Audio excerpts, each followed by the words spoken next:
2005 marca o final de um período conturbado que deixou marcas profundas na história de Israel. Há 20 anos, a Segunda Intifada chegava ao fim, encerrando quase 5 anos de revolta, violência, atentados suicidas e mudanças que refletem até hoje nos desdobramentos dos conflitos na região. Sou João Torquato, sou músico ativista do movimento negro e estudo os conflitos de desintegração da antiga República da Iugoslávia, e esse é o Eu Com Isso, o podcast do Instituto Brasil-Israel. E eu sou Anita Efraim, sou jornalista e mestre em comunicação política. A segunda intifada surgiu quase que do nada. Ela foi alimentada por um impasse no processo de paz, disputas internas entre Fatah e o Hamas e o descontentamento de diversos setores, tanto palestinos quanto israelenses. Mas é um evento histórico bastante complexo, que não tem um início definido e nenhum fim definido exatamente.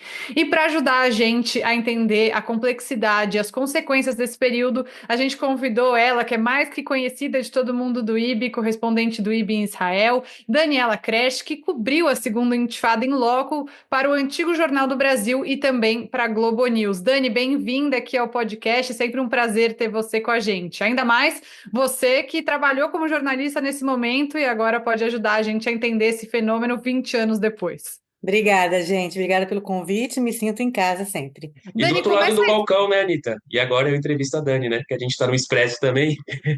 Pois é, essa dupla que tá junta toda sexta-feira, e a gente traz aqui para o podcast. Mas, Dani, começa contando para nossa audiência o que quer dizer intifada. Até porque essa que a gente está falando, que terminou há mais ou menos 20 anos, não foi a primeira, né? Intifada é uma palavra em árabe que, na verdade, quer dizer revolta, revolta popular, alguma coisa nesse sentido. E, em geral, não é uma palavra que foi usada especificamente no contexto entre palestinos e israelenses, é uma palavra que já existe em árabe, em vários contextos, né, de revoltas e de conflitos, desde tempos imemoriais, né? Mas, realmente, essa foi a segunda intifada, que isso quer dizer que houve uma primeira. A primeira foi em 1986, eu também estava em Israel. E a primeira, 87, eu acho, a primeira foi 87. E foi uma revolta que foi considerada uma revolta mais realmente de baixo para cima, que realmente surgiu do povo, que você via populares mesmo, palestinos, atacando, se revoltando contra Israel e atacando com paus e pedras. Eu escutei até vários ativistas da esquerda israelense na época, e hoje também, que contam que na época, 87, eles até consideravam que esses palestinos tinha um certo motivo, né? Israel estava lá depois de 67, conquistou, ocupou vários territórios, e 87, 20 anos depois, houve essa revolta dos palestinos ansiando por um Estado nacional. Dessa revolta, inclusive, que surgiram as negociações de Madrid, que levaram aos acordos de Oslo. Muita gente da esquerda israelense não apoiou os ataques palestinos, mas apoiou esse anseio, né, dos palestinos. Então, a primeira intifada, ela é considerada uma intifada mais popular e mais povo, com esse anseio por um Estado nacional. E a segunda intifada é completamente diferente. A segunda intifada começou no final do ano 2000, quer dizer, a primeira foi de 87 até anos, sei lá, também não se sabe o fim, o final da década de 80, e a segunda intifada, então, foi 20 anos depois, né?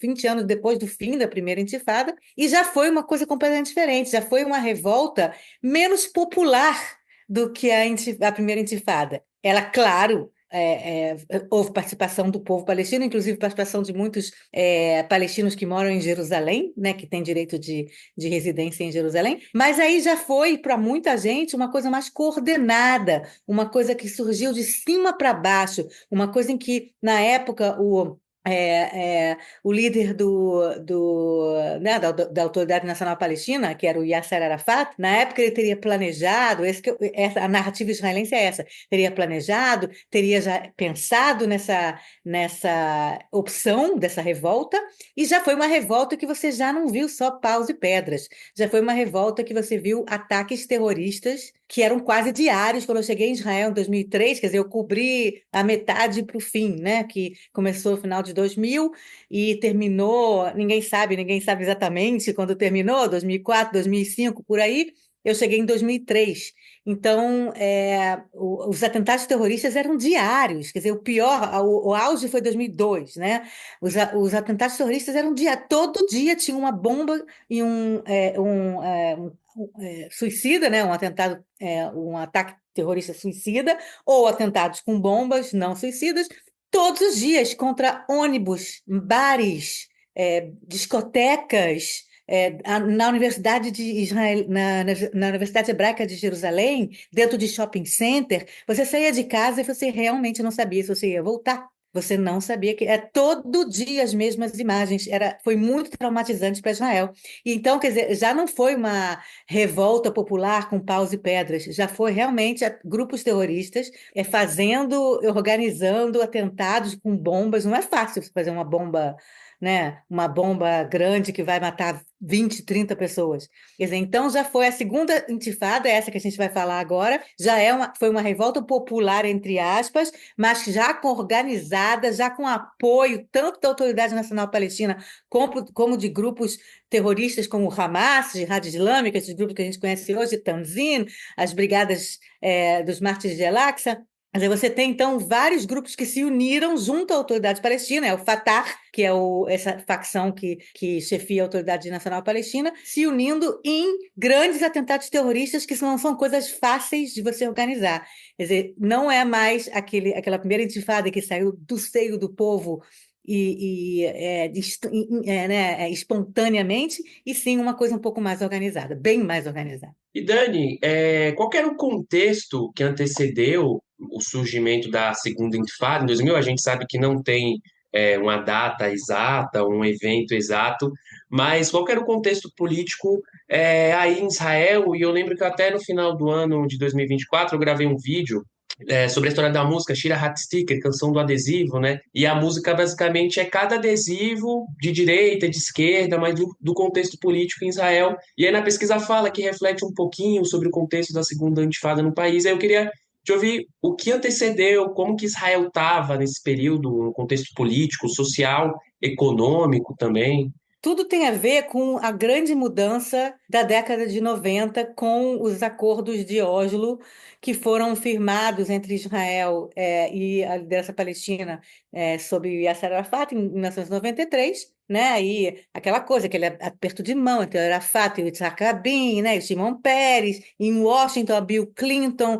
fazendo essa mediação, todo mundo achou que e acabou o conflito. Ah, maravilha.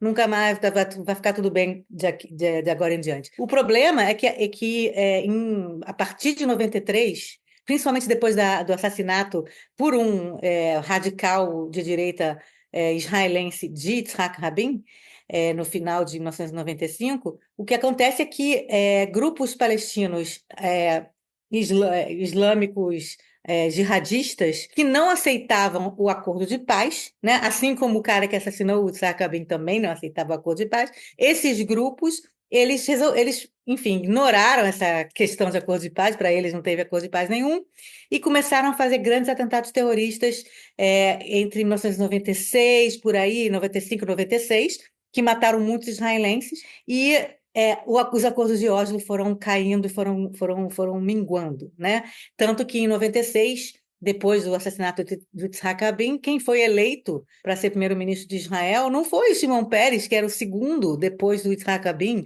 Depois de um acordo de paz, o cara foi assassinado. Você imagina que vai ter eleições, quem vai ganhar é o vice do Rabin, né? Que fez esse acordo de paz, o Shimon Peres, todo mundo conhece. Não, quem ganhou foi a oposição, um cara que hoje em dia todo mundo conhece, chamado Benjamin Netanyahu. Ele era 30 anos mais novo do que é hoje, e ele ganhou. Quer dizer, como é que ele ganhou um ano depois do assassinato de um cara de esquerda, 3 anos depois de um acordo de paz que o mundo inteiro ficou feliz? Por causa dos atentados terroristas. Então, os atentados terroristas começaram a melar a opinião pública israelense em relação à possibilidade de um acordo de paz com os palestinos, principalmente sob a batuta de Yasser Arafat. Então, a segunda metade da década de 90 foi um minguamento dos acordos de Oslo. E aí, no ano no ano 2000, no 1999, ganhou novamente, venceu, teve eleições novamente em Israel e venceu a esquerda de novo. Venceu o Ehud Barak, também do Partido Trabalhista, o mesmo partido do Yitzhak Rabin. E todo mundo pensou, ok, então agora vamos retomar o trilho da paz. Vamos retomar a paz que o Rabin e o Peres tinham começado. Houve aí o Benjamin Netanyahu no meio do Likud, por causa dos atentados terroristas, mas ele foi embora, agora voltamos para a paz. E realmente foi o que aconteceu, quer dizer, foi uma tentativa. O Ehud Barak, então, agora, novamente, com Clinton, se reuniu em Camp David, em julho de 2000, se reuniu em Camp David com Yasser Arafat, né, e o Bill Clinton, para retomar os acordos de Oslo, para tentar fazer os acordos de Oslo né, ressuscitar. E o que aconteceu foi que aí há várias narrativas, né? Novamente, eu estou falando a narrativa que é uma tentativa de ver as duas narrativas de um lado e de outro e meio que expor as duas, mas o que aconteceu foi que Ehud Barak ofereceu a Yasser Arafat 90% dos territórios palestinos, 90% da Cisjordânia e faixa de Gaza, imediatamente para a criação de um Estado palestino. Muito mais do que o próprio Yitzhak Rabin jamais tinha imaginado quando ele fez os acordos de Oslo em 1993. Muito mais do que qualquer pessoa de esquerda podia imaginar até aquele momento que fosse razoável oferecer imediatamente. Isso não quer dizer que os outros 10% não viriam depois. Imediatamente 90%. E o que aconteceu foi que Yasser Arafat recusou e que para os israelenses foi considerado, para Ehud Barak e para o Bill Clinton, foi considerado uma total traição dessa tentativa de fazer a paz. O Clinton até hoje fala que quem acabou com a esperança de paz foi o Yasser Arafat, nessa cúpula de Camp David, em que ele negou, não disse que não queria 90%, não quis, e aí foi o contexto do começo da segunda intifada.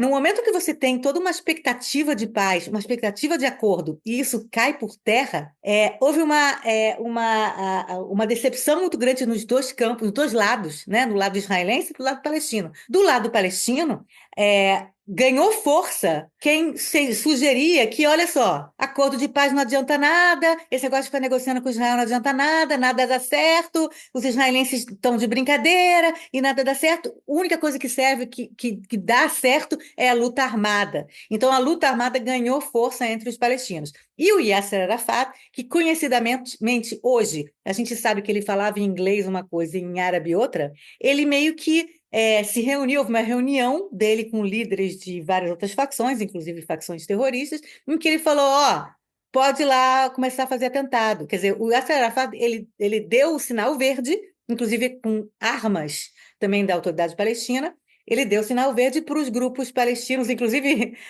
que não eram da mesma facção dele, fazer... Talvez ele achasse que era uma coisa do tipo, ele pressionando Israel para conseguir uma coisa melhor do que os 10%, do que os 90%. Talvez ele achasse que ele pressionando Israel iria conseguir mais. Talvez ele nunca tenha querido realmente fazer negociação com Israel. Algum motivo entrou na cabeça do Yasser Arafat. Muita gente, as pessoas mais de direita, acham que Arafat nunca quis negociar com Israel. Ele estava esperando uma desculpa para começar uma segunda intifada. E a pessoa de esquerda acha que ele perdeu a guerra midiática, a guerra pelos corações e mentes dos palestinos, com os fracassos das negociações de paz, e aí ele acabou se juntando, né, a essa ideia de que a luta armada é que funciona. Então, por isso, já havia, na segunda metade do ano 2000, um clima de que iria começar uma segunda intifada. Eu me lembro que eu estava no Brasil ainda, mas eu estava cobrindo muito isso, né, com fontes minhas aqui em Israel e tudo, e que já se falava em segunda intifada na segunda metade do ano 2000. Agora, quando ia realmente começar, havia uma coisa aqui, uma coisa ali, pequenos confrontos, mas ainda não havia essa grande vai começar. Só que já se falava disso. E aí, o que, na verdade, para os israelenses foi o dia que começou, foi um assassinato de um soldado israelense, um sargento israelense, no dia 27 de setembro. Ele morreu no dia 28. Os israelenses consideram isso o começo da Segunda Intifada. Para os palestinos, o começo da Segunda Intifada foi dia 28 de setembro, foi quando o Ariel Sharon, que era o líder da oposição naquela época, decidiu subir no Monte do Templo e fazer um passeio no Monte do Templo. A gente sabe que até hoje isso é considerado pelos palestinos uma afronta, né? Uma maneira de demonstrar que Israel tem a soberania do Monte do Templo, ou Haram al-Sharif, a esplanada das mesquitas, né? O mesmo lugar. Até hoje, líderes israelenses que sobem na esplanada das mesquitas em Jerusalém sempre tem aí uma confusão. Mas naquela época era uma coisa nova, né? Que um líder israelense subisse na esplanada das mesquitas, que até aquele momento tinha sido prometido para Israel, que só muçulmanos entrariam lá, e que, na verdade, a Jordânia que manda lá. É no meio de Jerusalém, mas seria como se fosse uma espécie de, sei lá, embaixada da Jordânia lá, né? No meio de Jerusalém. Então, um líder israelense não pode ir lá, e ele foi, meio que para dizer, esse aqui lugar é meu, é israelense, é nosso, é israelense, não é de vocês. Então, a maior parte das pessoas na época apontou isso como o momento que começou a Segunda Intifada. Aqui em Israel, como eu falei, isso é disputado, porque as pessoas já falavam que o Yasser Arafat já queria começar a Segunda Intifada e meio que usou essa subida do Sharon nas Pradas das Mesquitas como desculpa. Realmente essa é a narrativa mais conhecida, né? Tudo começou quando ele subiu na esplanada das A mesquitas. narrativa mais conhecida é sempre a narrativa palestina, entendam, principalmente no caso da Segunda Intifada. Só que eu acompanhei na época, e depois eu estava aqui em Israel, a narrativa israelense é completamente diferente daquela que você vai encontrar na Wikipédia, em inglês. Quer dizer, então, é outra coisa, que a gente sempre fala aqui, como que, às vezes, coisas estão sendo relatadas pela imprensa internacional que acontecem em Israel, os israelenses olham e falam assim, aonde isso? É aqui? Não, não foi nada disso. Quer dizer, a história para os israelenses é completamente diferente, sempre, e a gente pode se perguntar por quê, mas, em geral, a imprensa internacional vai pela narrativa palestina. Dani, como é que isso mudou a vida dos israelenses? No dia a dia, no mais banal, você começou falando, você saía de casa sem ter a certeza de que você ia voltar. Então, o que aconteceu? Você chegou no meio. Acho que não dá para você dizer como era antes, mas e como foi depois? O que mudou enquanto a segunda intifada estava acontecendo? Eu me lembro que quando eu estava me preparando para vir para Israel, meados de 2003, a minha família ficou muito nervosa, porque todo dia tinha no Jornal Nacional aqui, aí no Brasil, um ônibus explodindo e um restaurante explodindo. Então, como se pensa o clima hoje, por exemplo, que teve a guerra, que agora está em cessar-fogo, mas teve a guerra com Hezbollah, com Hamas, que muita gente ficou com medo de vir para Israel, era a mesma coisa. Na época, entre 2000 e 2005, acabou o turismo em Israel. Acabou. Tem um ano que é o ano de 2002, que foi o pior ano.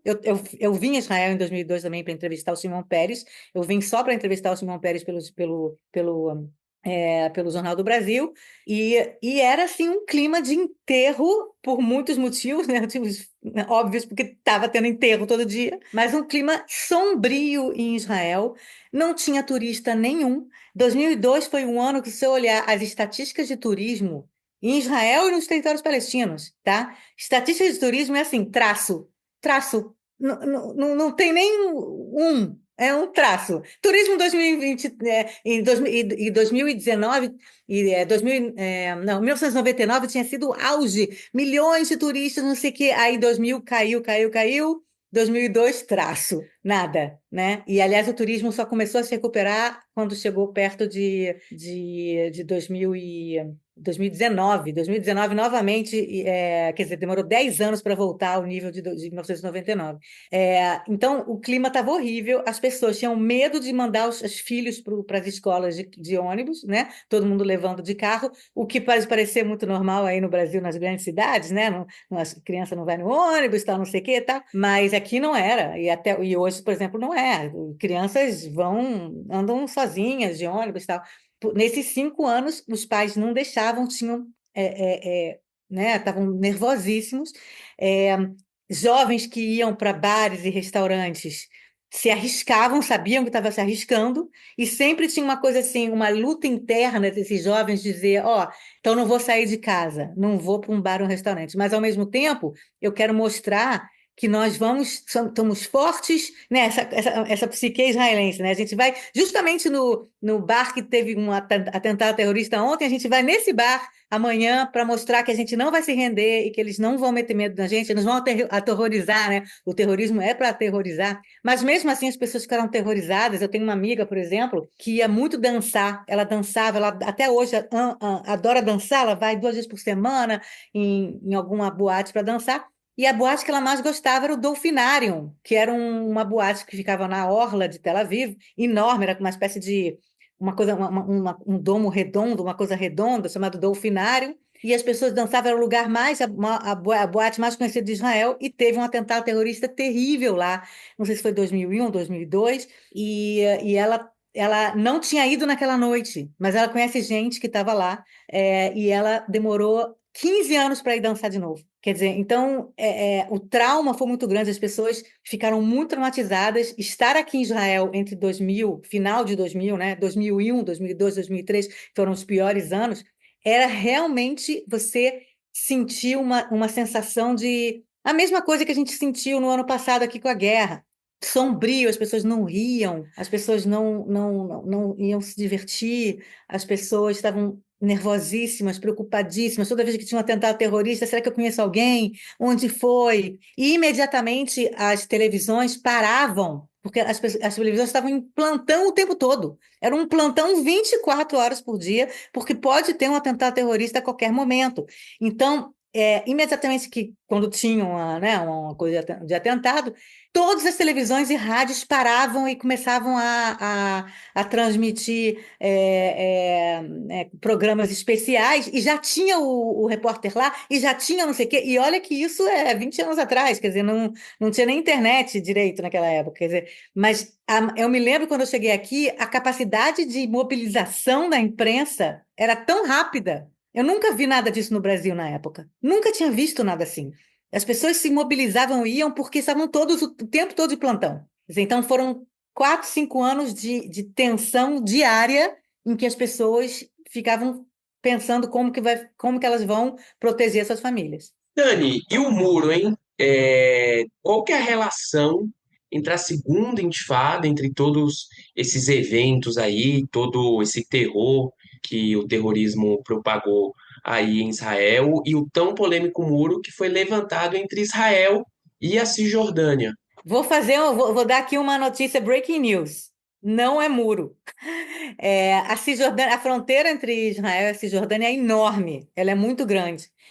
Você só tem hoje um muro, né, que a gente fala o muro da Cisjordânia, praticamente na parte só de Jerusalém, entre Jerusalém e a Cisjordânia, mais próximo de Ramala, ou então Tulkarem. Você vê, tem alguns lugares que você vê muro, mas 90% do chamado muro da Cisjordânia é cerca, às vezes cerca baixinha.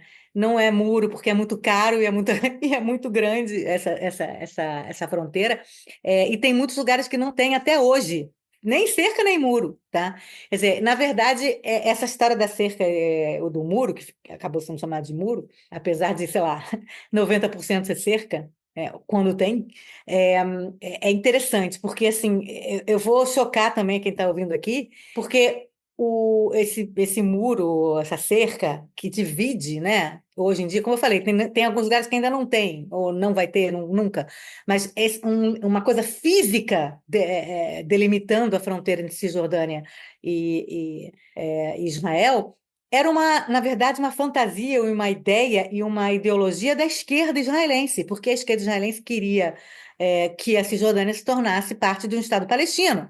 Então, eles sempre quiseram que houvesse uma delimitação física, uma fronteira física, um muro, uma cerca, alguma coisa, delimitando Israel propriamente dito, da Cisjordânia, e da faixa de Gaza também, mas da Cisjordânia.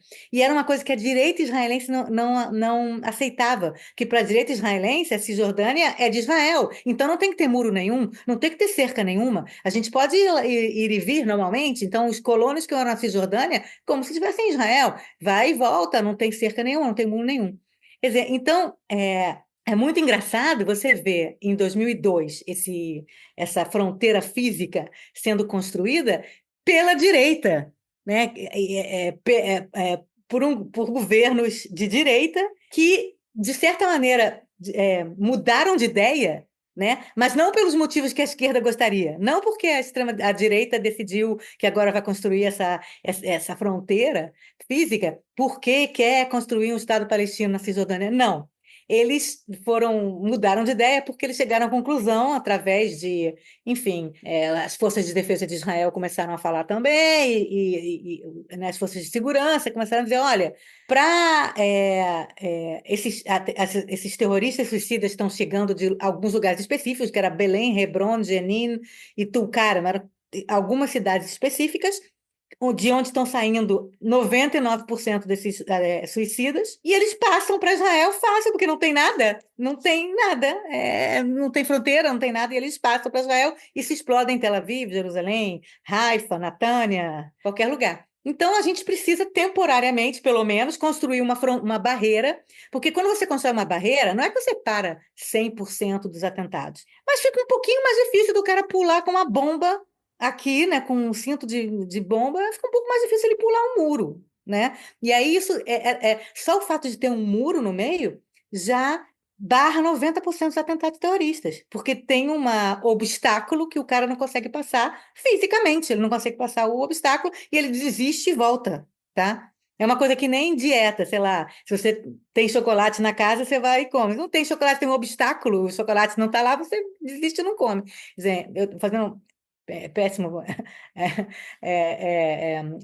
alegoria, mas é mais ou menos isso. Então, a ideia de construir um muro, principalmente entre essas cidades de onde saíam o maior número de suicidas, era uma coisa temporária para evitar que os caras entrassem com bombas dentro de Israel. É claro que o mundo comprou a narrativa palestina de que, olha só, é um muro do apartheid, sei lá o quê. Eu acho que eles nem usavam a palavra apartheid ainda, mas é um muro que estão querendo, é uma prisão e não sei o quê, enquanto que a esquerda já falava disso há anos.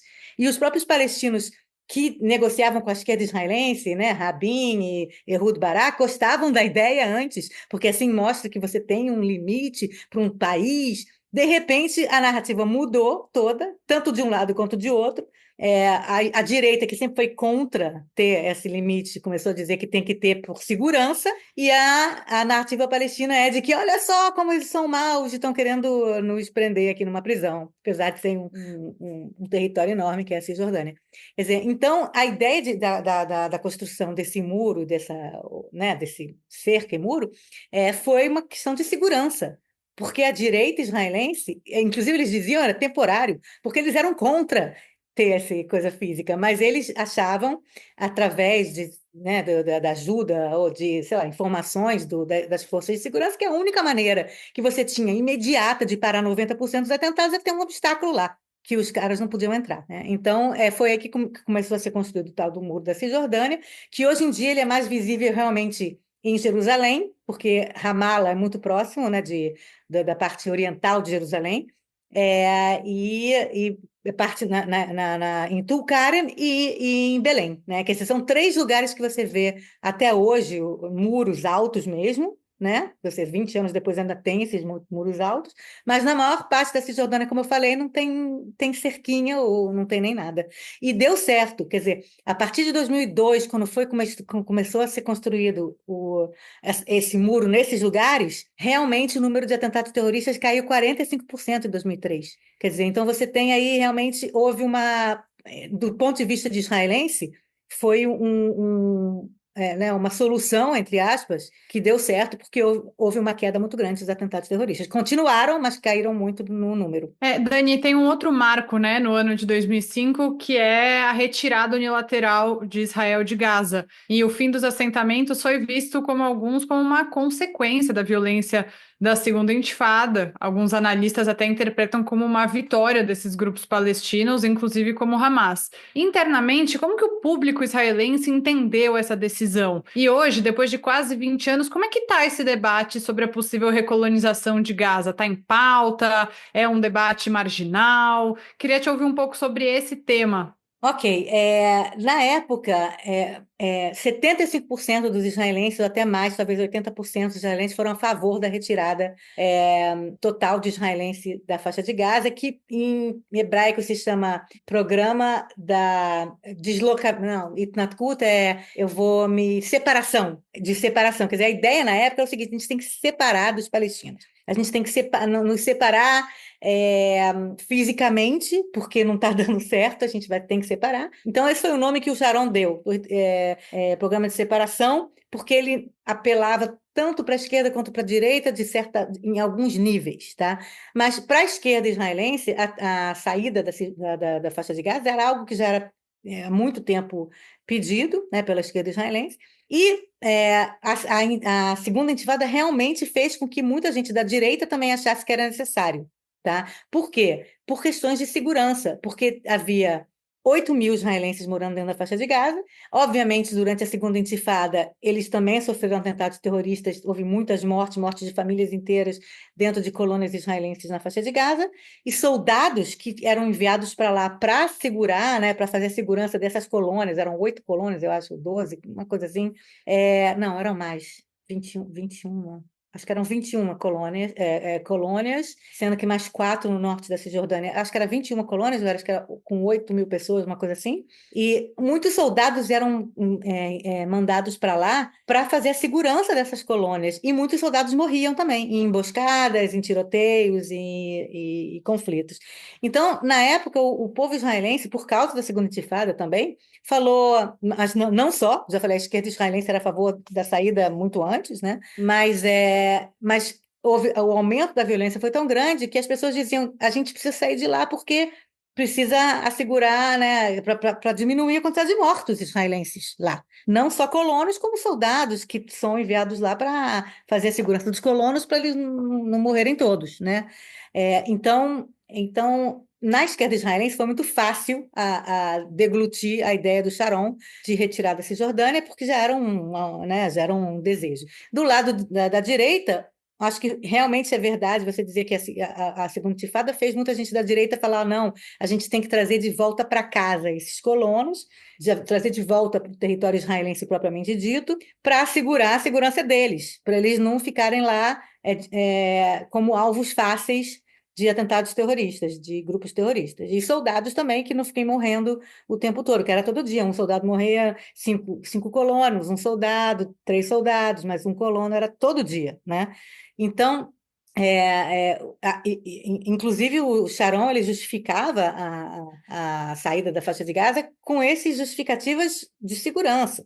Não justificava, não falava: você é da Cisjordânia porque eu quero que lá seja construído um Estado palestino. Não tinha ideologia de que vai ter que construir um Estado palestino. Durante os 4, 5 anos da Intifada, a ideia de um Estado palestino entre os israelenses também ficou muito como é hoje. Você não vê.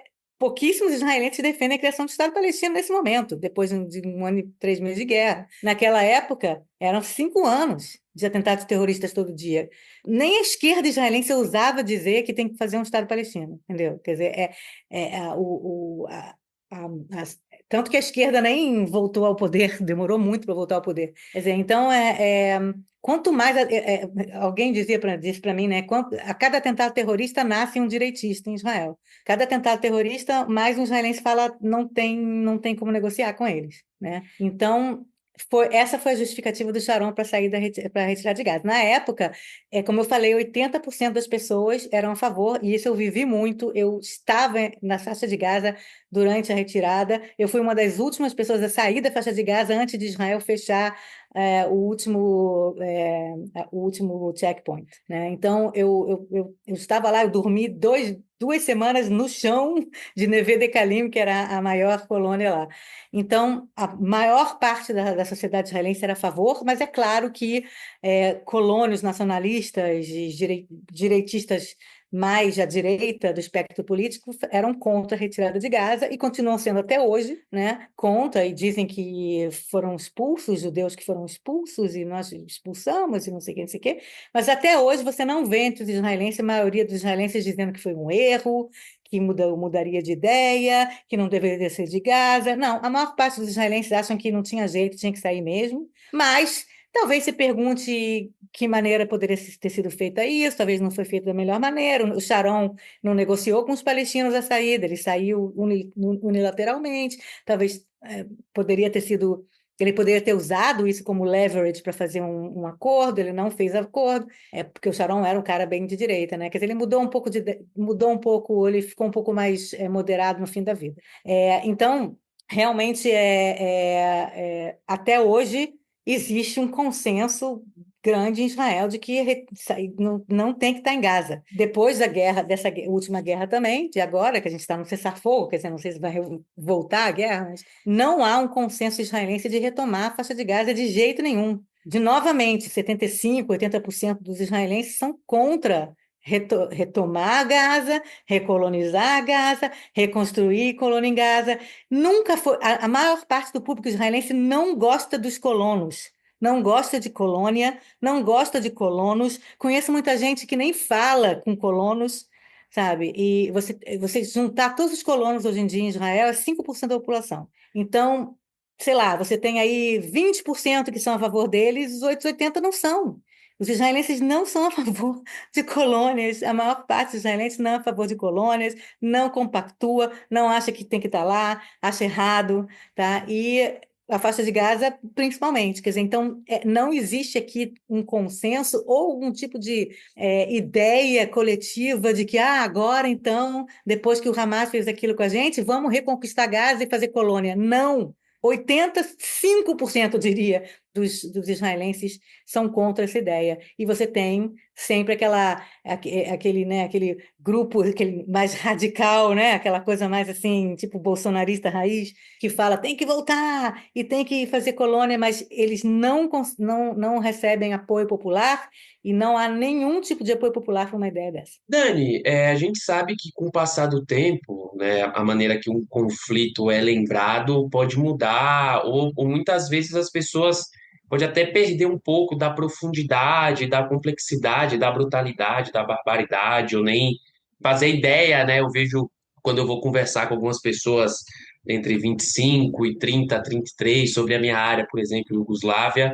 A pessoa não tem noção, mas se eu converso com uma pessoa de 40 ou de 50 que acompanhou aquele período ali, sabe que era isso. Todo dia estava nos principais veículos de comunicação, nos principais canais de TV. E em relação à segunda intifada, né? Você acha que a segunda intifada está sendo esquecida, que as novas gerações muitas vezes não têm noção, não têm ideia desse período, né, e da brutalidade, da barbaridade, como você bem comentou aqui, as mudanças que teve dentro da sociedade civil israelense por conta de todos esses ataques e toda essa tragédia que foi esse período aí em Israel? Bom, como você falou, né? Quer dizer, a maior parte, sei lá, a maior parte, mas grande parte dos israelenses era muito pequena, não tinha nem nascido quando acabou a segunda intifada, né? Quer dizer, então realmente não viveram na pele aqueles anos de fogo, né? De fogo que tiveram aqui. Mas, obviamente, as pessoas mais velhas lembram. Não é uma coisa que essa é falada todo dia, não é algo que não é um trauma que as pessoas falam todo dia. Lembrem a segunda intifada. Não, não ouvi. As pessoas falam, não ouço até hoje as pessoas falando disso no dia a dia, porque aconteceu tanta coisa depois e tantas coisas ruins depois também. Quer dizer, para vocês terem uma ideia, a primeira vez que o Hamas jogou um foguete contra Sderot foi no começo da segunda intifada, em 2001. Quer dizer, e aí depois que teve a saída de Gaza, o Arafat morreu, que aliás também é um dos talvez marcos, né, do fim da segunda intifada foi a morte do Arafat no final de 2004. Quando o Arafat morreu, o Abu Mazen entrou, o Hamas ganhou o poder na faixa de Gaza, a força, né? As pessoas ainda acham que o Hamas ganhou a eleição. Não, o Hamas ganhou maioria no parlamento de Gaza em 2006, e aí tomou o poder depois, matando todo mundo lá do Fatah que estava lá. Depois começou a recrudescer o conflito entre Hamas e Israel. Em 2008 já começou o primeiro quiprocó realmente grande entre Hamas e Israel já começou em 2008. A gente fala agora, né, de 2023, né, 7 de outubro, mas 2008 já teve ataques com foguetes, ataques com morteiros, ataques não sei o que. Israel já atacou a faixa de Gaza em 2008, final de 2008, 2009. Quer dizer, então você teve tanta coisa que aconteceu depois, que não é que a segunda intifada é uma coisa assim, aconteceu há 20 anos atrás, desde então é paz. E aí a gente lembra como foi 20 anos atrás. Não, aconteceu tanta coisa ruim depois, que a segunda intifada é só mais uma coisa que aconteceu. Tá? Quer dizer, não é considerada assim, tipo, uma coisa horrível que aconteceu, foram 5 anos tensos, depois estava tudo bem, e a gente lembra de como foi, que nem, sei lá, a ditadura no Brasil, a gente lembra como foi, porque depois não teve mais. Não, depois continuou tendo outros tipos continuou tendo atentado terrorista, não na mesma no mesmo ritmo, mas continuou tendo atentado terrorista, continuou tendo problemas com o Hamas, continuou tendo né, confrontos na Cisjordânia e gente morrendo dos dois lados, quer dizer, então não é que desde então acabou a segunda intifada e ficou lindo. Não. Então, por isso que eu acho que não tem uma lembrança diária dos israelenses. Mas agora, com a soltura de prisioneiros palestinos em troca de reféns israelenses que foram sequestrados no dia 7 de outubro, muitos desses prisioneiros terroristas palestinos que participaram de atentados terroristas durante a segunda intifada estão sendo libertados. E isso está trazendo de volta algumas histórias vem cá, fulaninho de tal, lembra aquele atentado terrorista de 2001 na pizzaria Esbarro, que morreram inclusive 2 brasileiros? Então, o cara que fez o atentado terrorista está saindo agora, porque está sendo trocado por refém israelense. Então, tem muita história agora na imprensa israelense sobre putz grila, os caras que a gente prendeu, a gente achou que nunca mais iam estar na rua, os caras estão sendo libertados agora por esse resgate aí pedido pelo Hamas para poder soltar refém israelense que foi sequestrado em pijama, né, no dia 7 de outubro. Quer dizer, e aí tem assim uma certa, né, os israelenses embrulham o estômago dos israelenses, porque são pessoas relacionadas aos atentados terroristas que muita gente não esquece. Tipo, teve um atentado terrorista antes de Pessah, em Natânia, acho que foi 2003, em Natânia, que morreram 30 pessoas. Não é uma coisa que se esquece. Quer dizer, está no livro de história de Israel, o atentado da noite de Pessah, o atentado nas barras, o atentado no Dolfinário, um atentado não sei o quê, o atentado no Café Moment, dentro da Universidade Hebraica, que são coisas que, quando se fala na televisão, as pessoas lembram daquele atentado, né? E aí o fulaninho, então, agora que está sendo libertado. E aí os parentes dos mortos nesses atentados estão se dividindo em 2 tipos. Alguns que falam, tá bom, é horrível, fulaninho matou meu irmão, matou minha mãe, matou meu filho, mas em troca de reféns israelenses a gente acha que tem que libertar mesmo, não tem jeito. E tem outros parentes de mortos nesses atentados que dizem não tinha que libertar, é um absurdo, isso só vai fazer com que eles façam mais israelenses reféns no futuro para libertar mais gente. Então você tem uma divisão, né, dos parentes em relação ao que está acontecendo, mas a maior parte que eu tenho escutado são de parentes dizendo tudo bem, liberta, eu sei, o cara matou minha mãe, mas não vai trazer minha mãe de volta, e o importante é trazer gente que está viva como refém na faixa de Gaza de volta. Quer dizer, então aí você traz de volta as histórias da segunda intifada, né? Mas não considero que as pessoas falem todo dia da segunda intifada, não, mas tá no inconsciente coletivo dos israelenses, com certeza. Dani, todos esses eventos e, enfim, da segunda intifada, foi um período bastante longo, né? Deixaram feridas abertas, muito para israelenses, né? O que você está falando agora, como isso reverbera, também para palestinos, e agora, 2 décadas depois, frente a um momento único, depois do 7 de outubro, você acredita que existe algum esforço real para curar essas feridas, ou não é esse o momento que a gente está vivendo? Ah, não. Israel vive de ferida em ferida. Uma ferida em cima da ferida mais antiga. Não, principalmente depois do 7 de outubro, as feridas do 7 de outubro estão tão grandes nesse momento que eu não acredito. Eu, inclusive, meio pessimisticamente, digo que as feridas não vão fechar nunca e vão ter mais feridas em cima. É ferida em cima de ferida em cima de ferida. Faz parte do psique israelense saber que, inclusive, ninguém tem muita esperança de que algum dia vai acabar isso. Eu ouço poucas pessoas dizendo, vai ter paz, vai todo mundo cantar Kumbaya em volta da fogueira.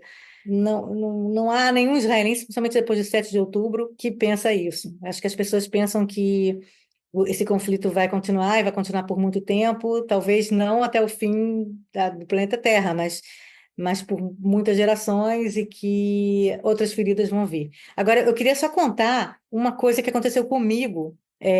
No contexto da segunda intifada, que também tem a ver com esse negócio de narrativas. Em 2002, eu ainda estava no Brasil, quer dizer, eu tinha vindo para Israel para entrevistar o Simão Peres, voltei, e eu estava na redação do Jornal do Brasil. E houve um atentado. Não, aí começaram a aparecer os telex, tinha telex naquela época. Começou a aparecer as informações que houve uma operação israelense em Jenin, uma operação chamada. Me esqueci o nome agora, já vou lembrar. Uma operação importante em 2002, que foi, na verdade, a operação que começou a reverter essa coisa dos atentados, quando Israel realmente começou a lutar fortemente contra as células terroristas nessas cidades que eu falei. Se chama Muro Protetor, Operação Muro Protetor, que até hoje todo mundo lembra, Ramat Magen.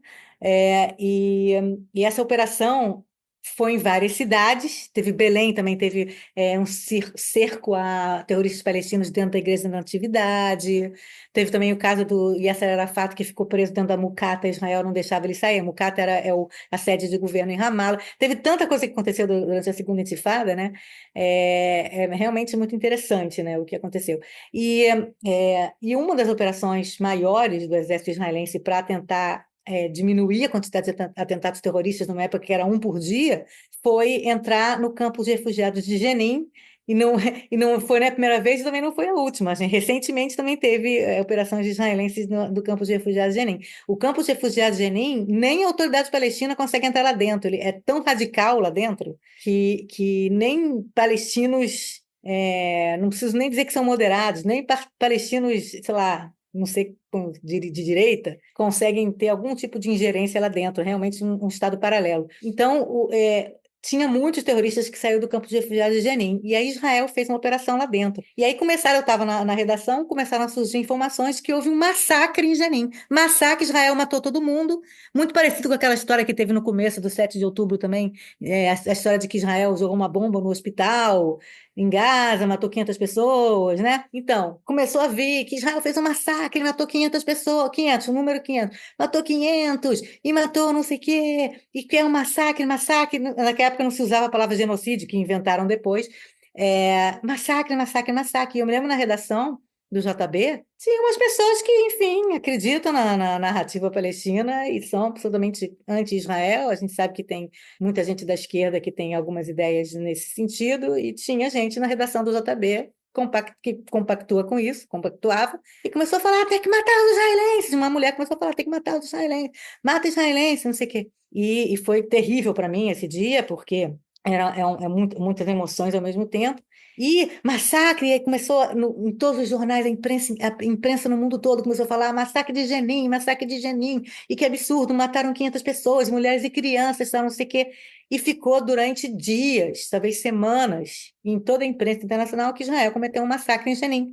E israelenses falaram, não, a gente matou 46 pessoas, sendo que a gente tirou 46 corpos, sendo que 30 eram armados, homens armados, né, da Jihad Islâmica, sei lá o que é, e os outros não estavam armados, mas não tem nenhuma mulher nem criança, e 23 soldados israelenses mortos. Quer dizer, teve 23 soldados israelenses mortos e 46 palestinos mortos, sendo mais da metade também combatentes palestinos.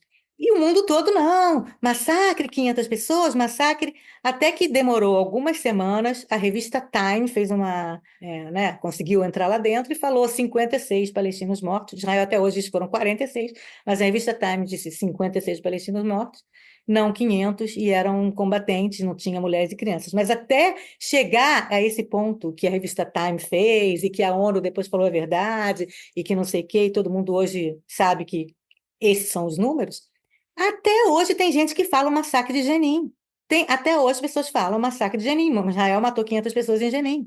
Quer dizer, é aquela velha história do jornalismo que a gente sabe, né? Você dá a primeira informação, a errata ninguém lê. A correção, ninguém lê. Então tem muita gente. Fizeram filmes, tem um filme chamado Jenin Jenin, sobre o massacre de Israel em Jenin. Quer dizer, a verdade não é importante é a narrativa. Então, e a correção, e a errata, e os números verdadeiros. A gente conversou hoje com a jornalista Daniela Kresh, correspondente do IBI em Israel, ela que viveu parte dessa segunda intifada, cobriu para o Antigo Jornal do Brasil, também para a Globo News, e hoje trouxe muitas memórias e muitas histórias que são muito importantes para a gente entender, porque o Oriente Médio, se ele fosse simples, minha gente, seria bom, mas é um quebra-cabeça de mais de 1.000 peças que a gente vai montando pouquinho em pouquinho. Então, Dani, queria agradecer muito pela sua presença aqui, é sempre ótimo conversar com você. Volte sempre. Lembrando, pessoal, quem quiser acompanhar a Dani e o João, claro, toda sexta no Expresso Israel, no YouTube do IBI. Obrigada mesmo, Dani, um prazer falar com você. E enquanto as pessoas estiverem ouvindo isso, estarei a caminho de Israel, onde a gente também vai se encontrar. Vai ser um prazer te ver aqui. Muito legal, Anitta. Vai ser um prazer. E no começo do ano eu recebi o João, agora vai ser você. E é sempre muito bom participar aqui. É isso, Dani. Brigadão. Te vejo sexta lá no Expresso. E você que está nos escutando, se quiser mandar uma mensagem para a gente aqui do nosso podcast, do Eu Com Isso, só escrever para eucomisso@institutobrasilisrael.org. O Eu Com Isso está em diversas plataformas de áudio, como Spotify, Orelo, Apple Podcast, também no canal do YouTube do Instituto Brasil Israel.